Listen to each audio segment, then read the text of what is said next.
You heard about Dwight going to LA? Dwight who? Dwight Howard. You know what? I was hearing something like that before, but ain't he about done? We don't know. So I know Dwight has been battling injuries the last God knows how many years. Yeah, but I mean, like, just think about it. I mean, has he been out of the league anytime? No, he's just been kind of floating around. Yeah. Yeah.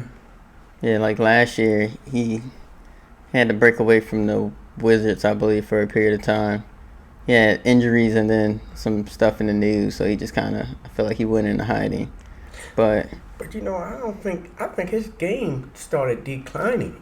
You know, when the NBA started evolving a little bit, he kind of didn't fit in as much, but also with his back being messed up, I think that kind of limited his athleticism a little bit. He couldn't move as well. Right. So I think if he can be healthy, that's a good move for the Lakers, because it's not a lot he's gonna have to do having LeBron and Anthony Davis there. He can really just be a cleanup man, somebody you can throw lobs to, get some easy baskets, hold down the middle. So I think it can be a good move if he's healthy. That's my take.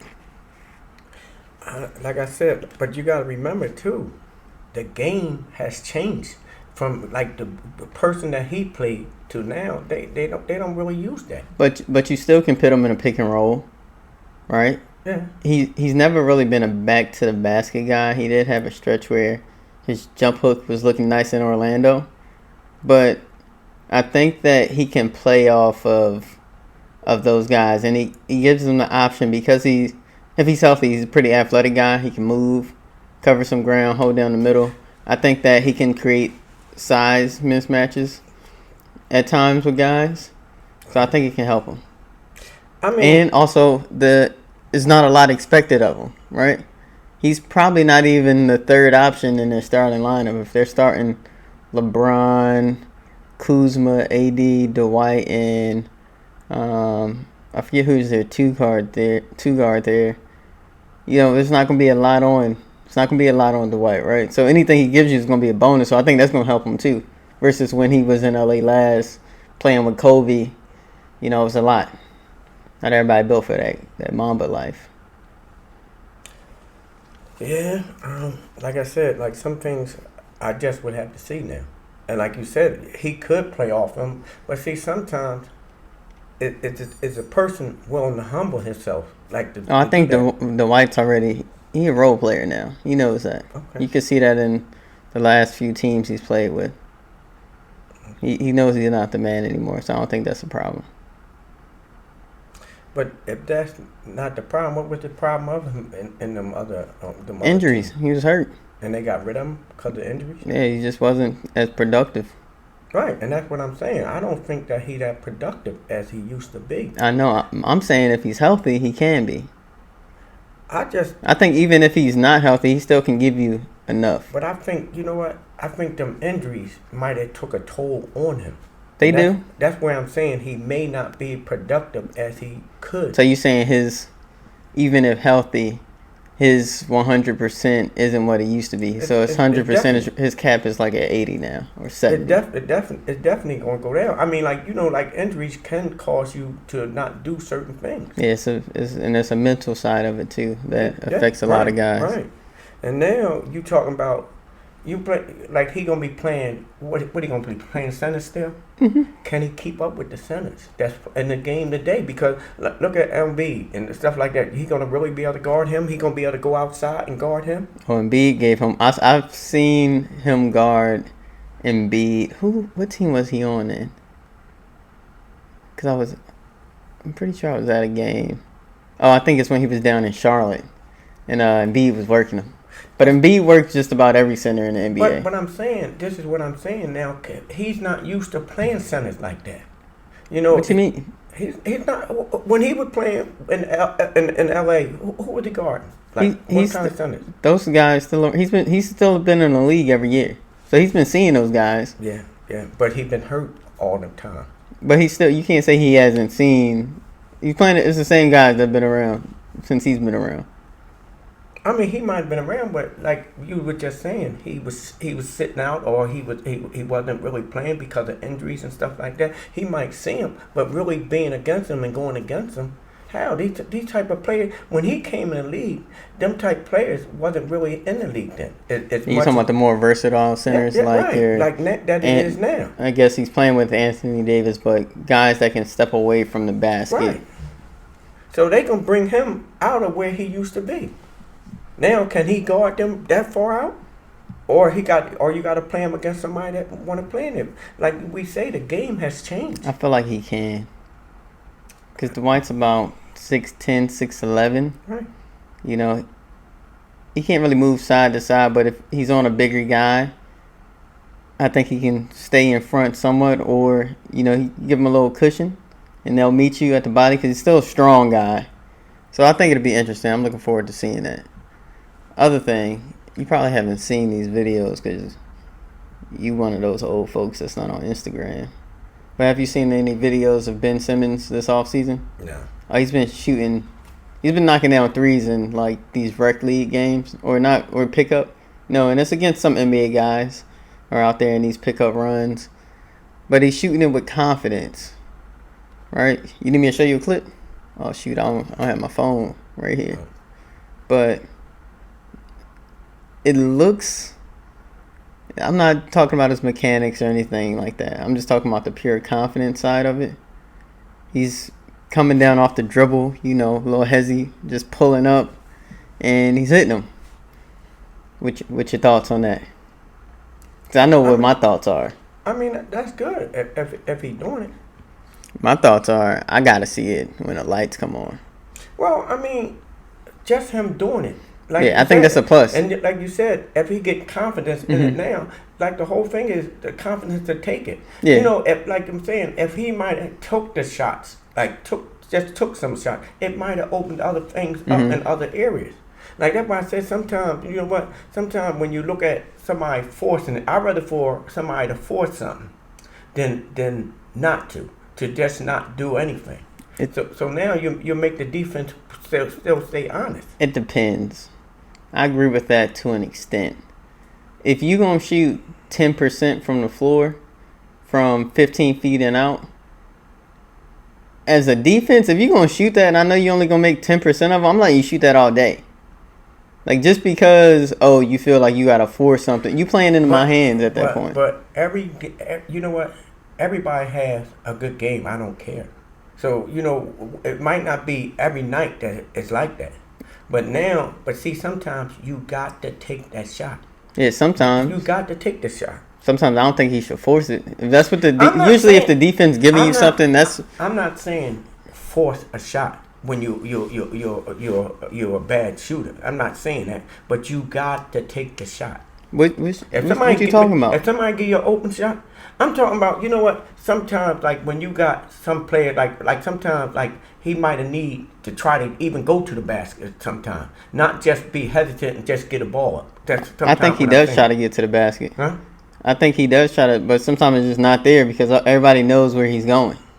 So it's not there. So then what do you want him to do when he's at the top of the key, right? And I'm talking about not the 3-point line in the NBA, just at the top of, the key. No. Just what you want him to do there when the defender isn't within 10 feet of him. See, sometimes you know what you gotta do? Make that pass, cut through. Then you get it where now once I cut through, now if I catch the ball a certain way, we used to have a play called 2 down, right? And it used to be a player that would be down there because it's down there. What I would do sometimes, I would get the ball and wave that player through real quick. Now it's my advantage. I got that. See, because we had a regular clear out. Yeah, but that's something Bing could do. Huh? That's something Bing can do. That's like his limitation is his jump shot. Right. So when you say sometimes he need to force it, I just doing something different isn't forcing it. I'm not really talking about like that. Like sometimes, like I'm just saying, sometimes you gotta take a shot. You gotta, like I'm talking about. I just said force it because I'm talking about not Ben. I'm just talking about in Let's other talk ways. about Ben. Okay. So, but I mean, it's other ways that you can do things. Like you say, they could shut you down. But you know what? But you got to do something. You don't think players, you don't think they try to shut Kawhi down? You don't think they tried to do Yeah, they everything? try, but if you more Kawhi's more versatile. Right. But that's what I'm saying. But Ben ain't versatile. He can't shoot. Okay. So as far as hurting you scoring the ball, you know he has to get close to the basket. But he can hurt you by passing the ball. He can, but Right. still, if you play off of him, But- and he's not gonna drive and he's not gonna shoot, then if he's not getting that penetration to make you help off of somebody, who you gonna get a ball to? But I'm saying You gonna pass it to a guy that already got a guy on him. Huh? But what I'm saying is that's why you gotta find different ways to do and make yourself more beneficial. Not just not take yourself out the game. When you need what Ben gives to them. So like what I'm saying is, no, he might not be able to shoot that jump. He might not. But see, now he got to try to get the ball somewhere where he can Yeah, I maybe agree with penetrate, that. or maybe draw Catch it on another a man move to or him. something. But You yeah, gotta that's what I'm saying. You gotta do something different. like his limitation has been the last few years is when guys play off of him, and then it kind of gets a little bit stagnant because there's not a lot of movement, and you see teams. It almost looks like they're playing a zone where if he drives, you got somebody. Usually they got somebody with some size that can absorb some contact or they'll send help. But I remember I was at the game when they were playing OKC. Westbrook was guarding him. I'm like, there's no way in the world a 6'3" guy should be guarding you 6'10", and you got to work this hard to get a bucket. Like, if that's the case, it's like we going 5 out. I'm taking this guy, and I'm just getting, like, excuse me, little man. Like, that's what I do when I got a size advantage on somebody that small. I just slide them over and lay the ball up. But the way teams defend Ben at times, they'll pack the middle. Like they would just have Steven Adams play off of Embiid. If they kick it out to the corner, somebody else will close out. But because you kind of know where Ben has to go to score the ball, it's a little bit easy to anticipate. Or if he drives and you send somebody to help, he's going to kick it out, right? Or he's going to try to force the layup, but we can get the rebound. So you kind of know where it's going. But if he comes back this season and he's knocking down that jump shot, watch out for the Sixers. We going to the finals. Well, I'm making that claim. Milwaukee, get out our way again. We're a couple shots away from the final. Yeah, I think this is going to be our year to do it, and especially if Ben comes back, just hit a couple jump shots again. Because now they got to step out and guard you, and then you can play to your real strength, which is getting by your guy, getting in the lane, laying it or dunking it home. He really didn't take the shot. Right? Ben Simmons for MVP. No, he didn't. He didn't shoot jump shots last year. That's what I'm saying. He didn't take them. So therefore, I mean, you got. He didn't take them because the confidence wasn't there and it was going to be a miss. Okay. He was going to be that 10%. Okay. If he hits 30, 40%, I'm happy because they got to respect that. I'll tell you, you got to take them. If he hit 30, 40% from 15 feet or out or further, you got to step out there. And then my boy going to the basket. Yeah. Who going to stop us? Nobody in the East. And I feel like Embiid going to come back on a different level. I mean, I hope he come back on a different level. You can't walk off the court crying last year and don't do anything about it in the offseason. Like I said, I don't know. I have to see it. Hot take. Who you got coming out the East? If you had to pick a team today. I mean, I'm a go with the Sixers. Is that your honest opinion? I'm gonna go with the Sixers. I mean, like who's their biggest roadblock in your mind? You know what? I don't know so much with the changes right now. See, consensus has it it's Milwaukee. Well, that's because Milwaukee last year, but see, like I don't know. Like you gotta say the Sixers was. They were a couple shots away from the championship. Big shots. But people also will argue the Sixers got worse by losing Jimmy. But I don't think that's necessarily true because you bring in Al, and then I think having Jimmy and Tobias kind of hindered Tobias a little bit too. So I think you give Tobias a chance to shine a little bit more because you kind of know who's your go-to off the dribble guy.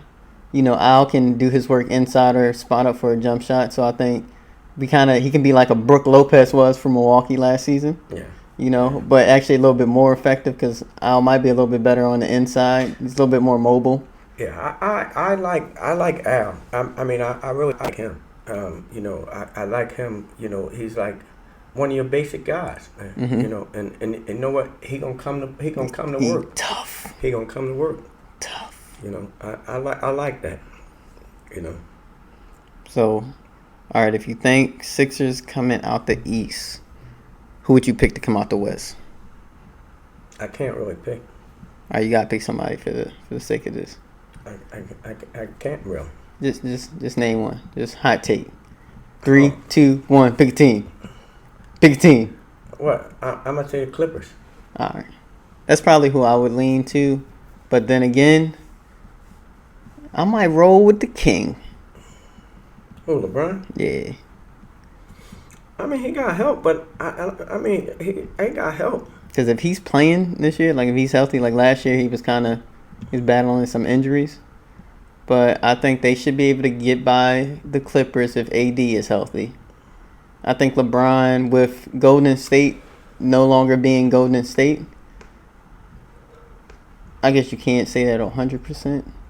But they don't have KD or Clay this year. I think that LeBron should be able to take. Clay is out all year, right? I think so. He can come back late, probably in time for the playoffs. Yeah. But I think LeBron be able to take care of Steph easy. You know, Houston, who cares what they do in the regular season? We got to see what they can do in the playoffs. Hopefully, you know, because Russ is my guy, that they figure out some system that works. But I think it's going to be interesting. So you saying Clippers, Sixers? I'm going to say Sixers, Lakers. And I'm picking the Sixers in 6. No, let's say 7. Sixers in 7. Those are your No Stopping Kev show hot takes. Thank y'all for tuning in once again. Appreciate you. We out.